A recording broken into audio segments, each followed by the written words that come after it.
नमस्कार, डेली 24 भारत देख रहे हैं आप। मैं हूं आपके साथ साहिल धुलिया। बुलेटिन की शुरुआत करते हैं। रायबरेली में भीड़ द्वारा कथित तौर पर पीट पीट कर मारे गए दलित युवक हरिओम वाल्मीकि की हत्या के बाद राज्य में राजनीतिक उबाल आ गया है। लोकसभा में विपक्ष के नेता और कांग्रेस सांसद राहुल गांधी पीड़ित परिवार से मिलने के लिए दिल्ली से फतेहपुर पहुंचे। राहुल गांधी ने मृतक हरिओम वाल्मीकि के परिवार से मुलाकात की। हालांकि इससे पहले हरिओम वाल्मीकि के छोटे भाई ने राहुल गांधी से मुलाकात करने से साफ इनकार कर दिया था। उन्होंने राहुल गांधी पर सियासत न करने की अपील भी की थी और फतेहपुर में हरिओम वाल्मीकि के परिवार से मिलने पहुंचे राहुल गांधी को उनके ही घर पर विरोध का सामना करना पड़ा। हरिओम के छोटे भाई ने स्पष्ट कहा है कि वो राहुल गांधी से मुलाकात नहीं करेंगे और इस घटना को राजनीतिक रंग न दिया जाए। दूसरी तरफ राहुल गांधी के इस दौरे के विरोध में इलाके में पोस्टर भी लगाए गए हैं, जिससे राजनीतिक तनाव और बढ़ गया है। हरिओम वाल्मीकि के परिवार से मुलाकात पर राहुल गांधी ने कहा कि कुछ दिन पहले दलित अफसर ने आत्महत्या की थी। मैं वहां गया और आज मैं यहाँ आया हूँ। अपराध इस परिवार ने नहीं किया, अपराध इनके खिलाफ किया गया है और लग ऐसा रहा है कि लोग अपराधी हैं। इन्हें घर में बंद कर रखा गया है, इन्हें डराया जा रहा है। ये लोग केवल न्याय मांग रहे हैं। हमारे बेटे, हमारे भाई को मारा गया है, उसकी हत्या की गई है। हम केवल न्याय मांग रहे हैं। पूरे देश में दलितों के खिलाफ अत्याचार, हत्याएं, बलात्कार जैसी घटनाएं हो रही है। मैं मुख्यमंत्री से कहना चाहता हूं कि इन्हें न्याय दीजिए, इनका सम्मान कीजिए। जो अपराधी हैं उनके खिलाफ जल्द से जल्द कार्रवाई कीजिए और उनकी रक्षा करने का प्रयास मत कीजिए। पीड़ित परिवार मुझसे मिले, मुझसे ना मिले ये ज़रूरी नहीं है, बल्कि ज़रूरी बात यह है कि ये लोग अपराधी नहीं हैं, इन्होंने कोई गलती नहीं की है। और खबर पर ज़्यादा जानकारी के साथ हमारे सहयोगी प्रद्युम्न दीक्षित हमारे साथ जुड़ गए। प्रद्युम्न, क्या कुछ निकलकर सामने आ रहा है इस पूरे मामले में? राहुल गांधी ने पीड़ित परिवार से मुलाकात भी यहां पर की है, उन्हें सांत्वना देते हुए नजर आए और सरकार से इस पूरे मामले में कार्रवाई करने की अपील करते हुए भी दिखाई दिए।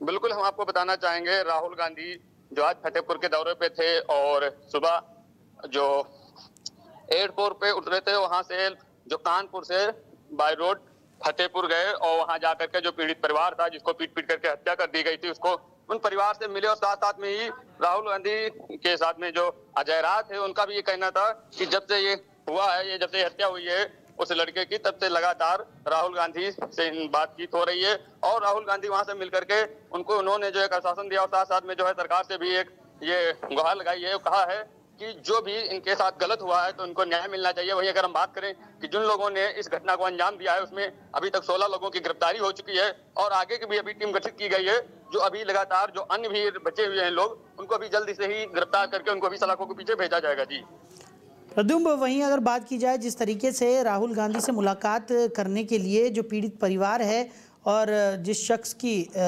मौत हुई है उसके भाई ने साफ इनकार कर दिया था, लेकिन बाद में जो परिवार है उन्होंने राहुल गांधी से मुलाकात भी की।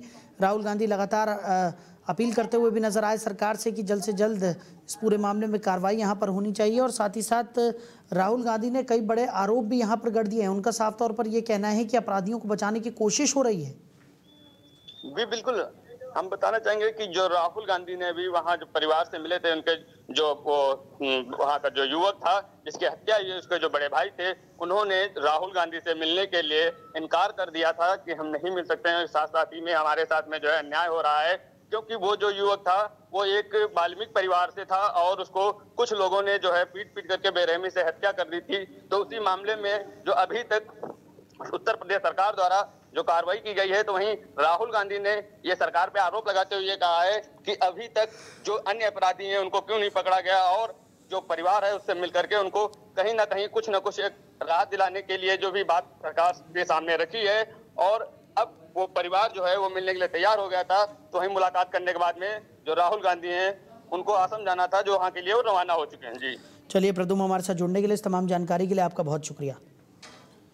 तो राहुल गांधी ने पीड़ित परिवार से मुलाकात की है। हरिओम वाल्मीकि के घर राहुल गांधी पहुंचे, जहां पहुंचकर उन्होंने पीड़ित परिवार से मुलाकात की और उन्हें ढांढस बंधाया। दलित अफसर ने सुसाइड किया था, मैं वहां गया और आज मैं यहां आया हूं। क्राइम परिवार ने नहीं किया, मतलब क्राइम इनके खिलाफ किया गया है और ऐसा लग रहा है कि ये अपराधी हैं। घर में बंद कर रखा है, डरा रहे हैं और ये सिर्फ न्याय मांग रहे हैं। हमारे बेटे को, हमारे भाई को मारा गया है। मीडिया वीडियो लेकर उसकी हत्या की गई है। हम न्याय मांग रहे हैं। उधर दीपावली से ठीक पहले सीएम योगी आदित्यनाथ ने प्रदेश के लाखों सरकारी कर्मचारियों और पेंशनरों को एक बड़ी सौगात दी है। सरकार ने राज्य कर्मियों और पेंशन भोगियों के महंगाई भत्ते और महंगाई राहत में 3% की वृद्धि को मंजूरी दे दी है। यह निर्णय 1 जुलाई 2025 से प्रभावी होगा। इस बढ़ोतरी के साथ अब महंगाई भत्ता 55% से बढ़कर 58% हो गया है। सीएम योगी आदित्यनाथ ने कहा कि राज्य सरकार अपने कर्मचारियों और पेंशनरों के हितों के प्रति पूरी तरह से प्रतिबद्ध है। उन्होंने इस निर्णय को व्यापक जनहित में उठाया गया संवेदनशील कदम बताया, जिससे न केवल लाखों परिवारों को राहत मिलेगी बल्कि प्रदेश की अर्थव्यवस्था में भी नई ऊर्जा आएगी। राज्य सरकार के अनुसार इस निर्णय से मार्च 2026 तक लगभग 1960 करोड़ का अतिरिक्त वित्तीय भार राज्य खजाने पर पड़ेगा। इसके बावजूद सरकार ने इसे मंजूरी दे दी है ताकि महंगाई के दबाव से जूझ रहे कर्मचारियों और पेंशन भोगियों को वास्तविक राहत मिल सके। तो सरकार के आंकड़ों की बात अगर हम करें तो आंकड़ों के मुताबिक केवल नवंबर 2025 में ही 795 करोड़ का अतिरिक्त नकद व्यय भार आएगा। इसके अलावा ओल्ड पेंशन स्कीम के तहत आने वाले कर्मचारियों के जीपीएफ खातों में 185 करोड़ की राशि जमा की जाएगी। वहीं जुलाई से सितंबर 2025 की एरियर अवधि के भुगतान पर 550 करोड़ से अधिक का अतिरिक्त भार पड़ेगा। सीएम योगी ने अधिकारियों को स्पष्ट निर्देश दिए कि बढ़े हुए महंगाई भत्ते और महंगाई राहत का नकद भुगतान अक्टूबर 2025 के वेतन व पेंशन में किया जाए। इससे कर्मचारियों और पेंशनरों को दिवाली से पहले सीधी आर्थिक राहत मिलेगी।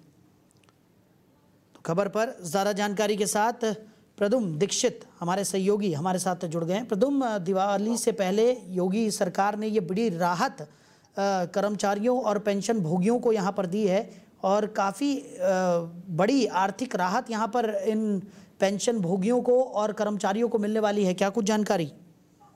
बिल्कुल, हम बताना चाहेंगे जो उत्तर प्रदेश के मुखिया योगी आदित्यनाथ द्वारा कल एक बड़ा ये ऐलान किया था कि जिसमें जो आपके ये कर्मचारी हैं लगभग 28 लाख कर्मचारी और साथ साथ में अगर हम बात करें जो पेंशनों की, उनके भी लिए जो डीए और साथ साथ में जो डीआर है उसमें भी वृद्धि की गई है। तो वहीं अभी तक जितने भी ये तुम्हारे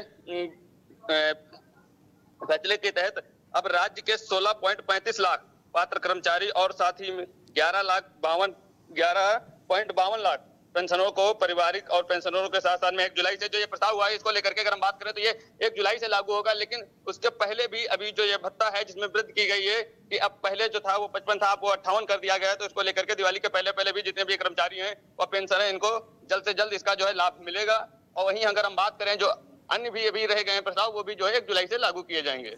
चलिए प्रदुम, हमारे साथ जुड़ने के लिए, इस तमाम जानकारी के लिए आपका बहुत शुक्रिया।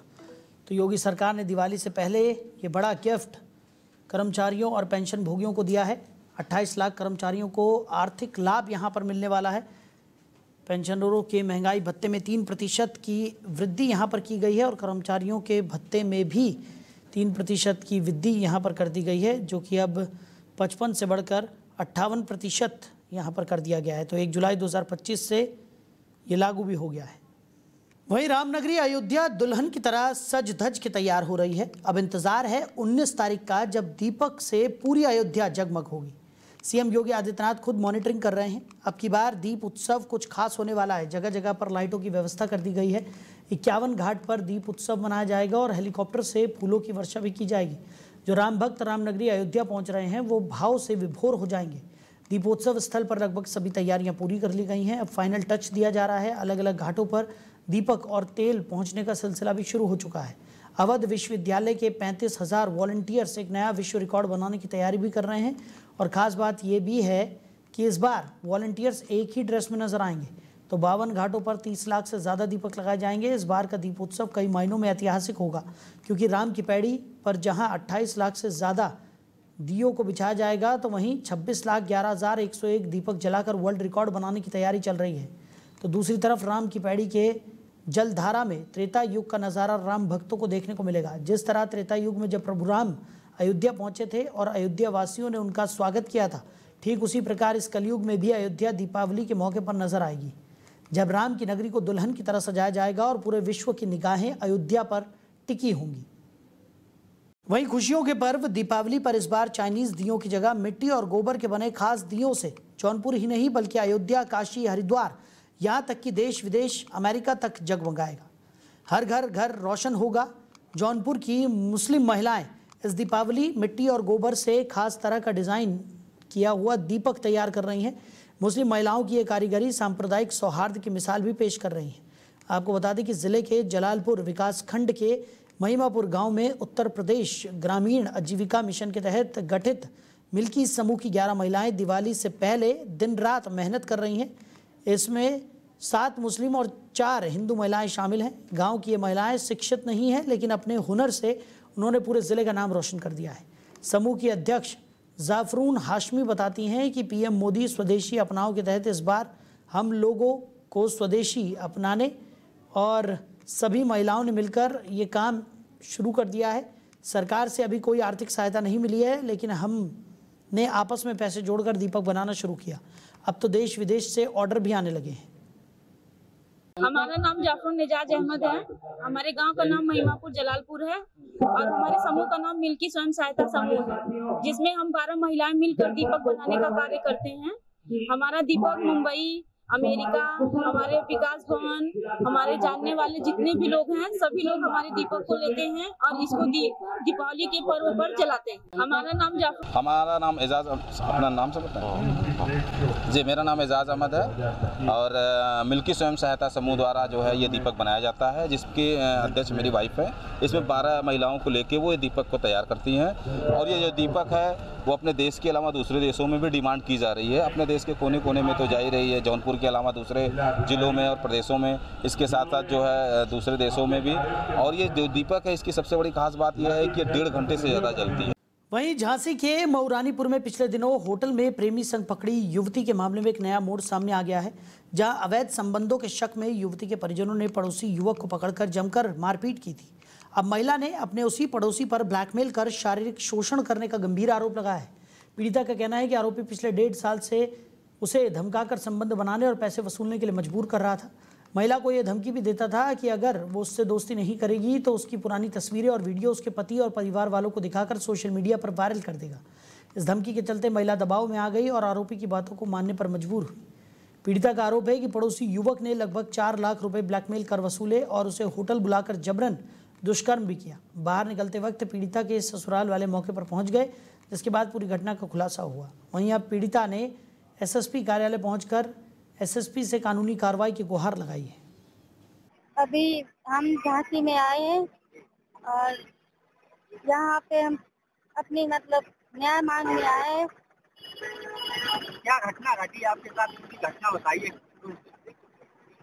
हमारे सामने एक लड़का रहता है, सोनू एवं प्रमोद आर्या। उसके बाप का नाम है प्रकाश चंद। तो उसके लड़का को हमारे बारे में पता चल गया कि हम शादी से पहले किससे बात करते थे। तो उसे पता चलने के बाद उसने हमें 1.5 साल के लगभग से हमें परेशान करना चालू कर दिया कि तुम हमसे मिलोगे नहीं या हमसे बात नहीं करोगे, हमें पैसे नहीं दोगे तो तुम्हारा वीडियो या फोटो वायरल कर देंगे। वहीं राज्यसभा सांसद संजय सेठ ने दीपावली के बाद ब्लॉक स्तर पर शुरू होने वाली खेल प्रतियोगिता की जानकारी दी। उन्होंने बताया कि इस प्रतियोगिता के माध्यम से प्रतिभागियों का चयन किया जाएगा। इस अवसर पर स्नातक एमएलसी अवनीश सिंह, जिलाधिकारी हर्षिता माथुर, अपर पुलिस अधीक्षक संजीव सिन्हा सहित जिले के कई वरिष्ठ अधिकारी मौजूद रहे। कार्यक्रम के दौरान युवाओं में खेल भावना को प्रोत्साहित करने और स्थानीय स्तर पर प्रतिभाओं को सामने लाने पर जोर दिया गया। वहीं उन्नाव में आबकारी आयुक्त, जिलाधिकारी और पुलिस अधीक्षक के निर्देशों के क्रम में अवैध शराब की बिक्री और तस्करी की रोकथाम के लिए जिले भर में सघन अभियान चलाया जा रहा है। इस कड़ी में जिला आबकारी अधिकारी अनुराग मिश्र के नेतृत्व में लखनऊ जोन और उन्नाव आबकारी टीमों द्वारा थाना मेरावा क्षेत्र के विभिन्न गांवों चित्ता खेड़ा, सराय ठाकुरी, असरेंदा और बरेंदा में सई नदी के किनारे संयुक्त छापेमारी की गई। इस कार्रवाई में 60 लीटर कच्ची शराब बरामद की गई, जबकि लगभग 7 क्विंटल लहन को मौके पर ही नष्ट कर दिया गया। बरामद शराब के संबंध में आबकारी अधिनियम की सुसंगत धाराओं में अभियोग पंजीकृत कर नियमानुसार विधिक कार्रवाई की गई। तो छापेमारी टीम में आबकारी निरीक्षक, में स्टाफ और स्थानीय पुलिस बल शामिल रहे। वहीं बांदा पुलिस ने अवैध पटाखों के खिलाफ चलाए जा रहे अभियान के तहत बड़ी कार्रवाई की है। पुलिस ने एक बलेरो वाहन से लगभग 167 किलोग्राम अवैध पटाखे जब्त किए और एक आरोपी को गिरफ्तार भी कर लिया। आरोपी इन पटाखों को सतना से लाकर बांदा में बेचने की तैयारी में था। पुलिस अधीक्षक के निर्देश पर जनपद में सुरक्षित दीपावली सुनिश्चित करने के उद्देश्य से अवैध पटाखों के निर्माण, संग्रहण और बिक्री करने वालों के विरुद्ध विशेष अभियान चलाया जा रहा है। इस क्रम में क्षेत्राधिकारी के नेतृत्व में ये कार्रवाई की गई। प्रभारी निरीक्षक और उनकी टीम अवैध पटाखा विक्रेताओं के बारे में स्थानीय स्तर पर जानकारी जुटा रही थी। इस दौरान पुलिस को सूचना मिली कि एक बिना नंबर प्लेट की बलेरो में बड़े पैकेटों में अवैध पटाखे लाए जा रहे हैं और पुलिस टीम ने बबेरू बस स्टैंड के पास मोबाइल वाली गली के पास वाहन को रोका और उसकी तलाशी ली। तलाशी के दौरान वाहन से 6 बड़े गत्तों में लगभग 167 किलोग्राम वजन के अवैध पटाखे भी बरामद किए गए। आज दिनांक 16/10/2025 को थानाध्यक्ष तर्रा एवं उनकी टीम द्वारा एक पिकअप जिसमें अवैध पटाखा लदा हुआ था को सीज किया गया है, जिसमें से कुल 167 किलोग्राम अवैध पटाखा बरामद हुआ है।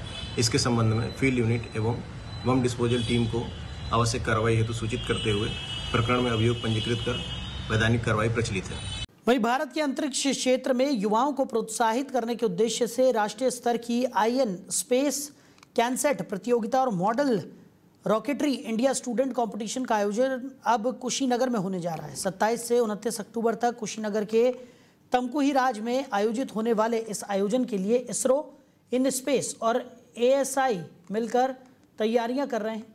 इस प्रतियोगिता में देश भर के स्नातक स्तर के 700 से 800 छात्र अपने द्वारा बनाए गए 100 से अधिक मॉडल रॉकेट और पेलोड्स को कुशीनगर से लॉन्च करेंगे। इसरो की तकनीकी टीम ने जिले के DM और SP के साथ मिलकर स्थल का निरीक्षण कर सुरक्षा, संचार, पर्यावरणीय प्रभाव और रिकवरी सिस्टम का जायजा लिया है।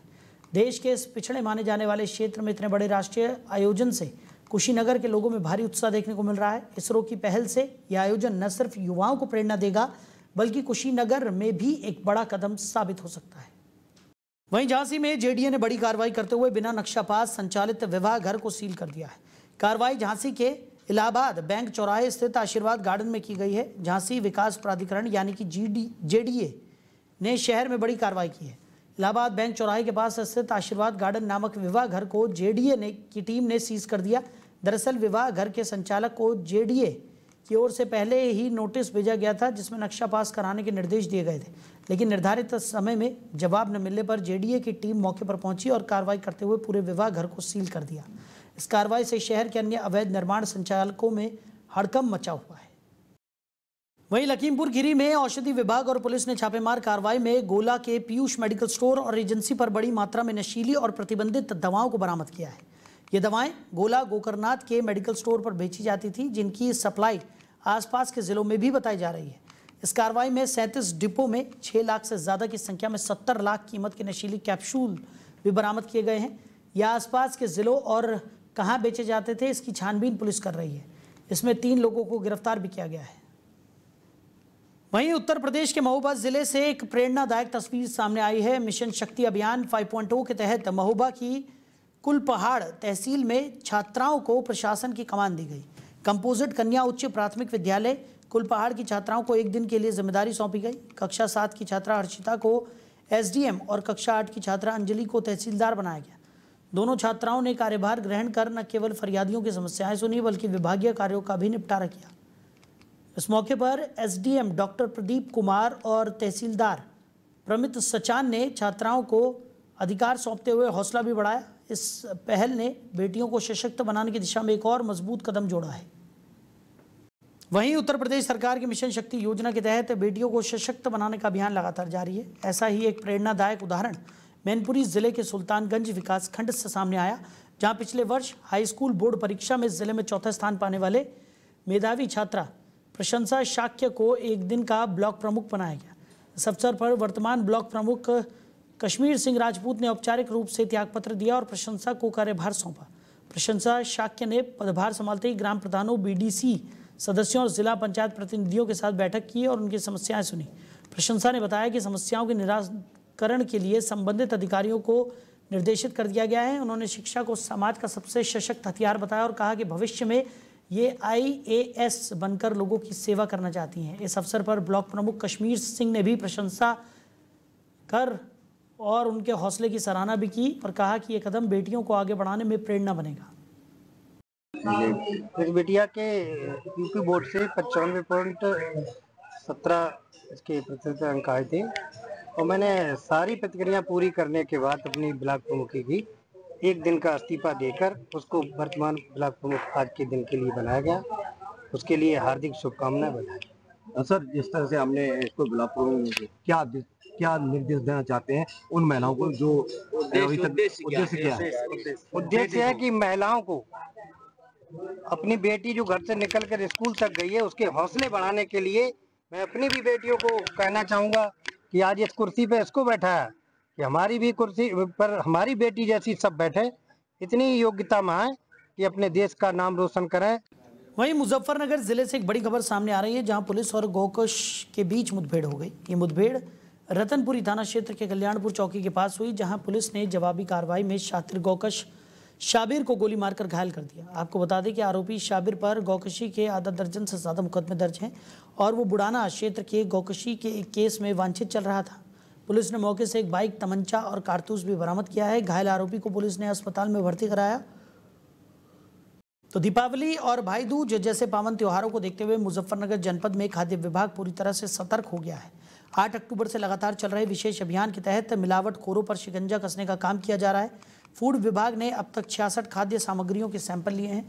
वहीं करीब 13 क्विंटल नकली खाद्य सामग्री को सीज किया गया है और 28 क्विंटल मावा और पनीर को नष्ट किया गया, जिसकी कुल कीमत लगभग 6 लाख रुपए आंकी जा रही है। फूड अधिकारी ने कहा कि हम हर रोज़ जनपद के अलग अलग इलाकों में छापेमारी कर रहे हैं। अभी तक 28 क्विंटल से ज़्यादा मावा और पनीर डिस्ट्रॉय किया गया है ताकि मिलावटखोरों को कोई मौका न मिले।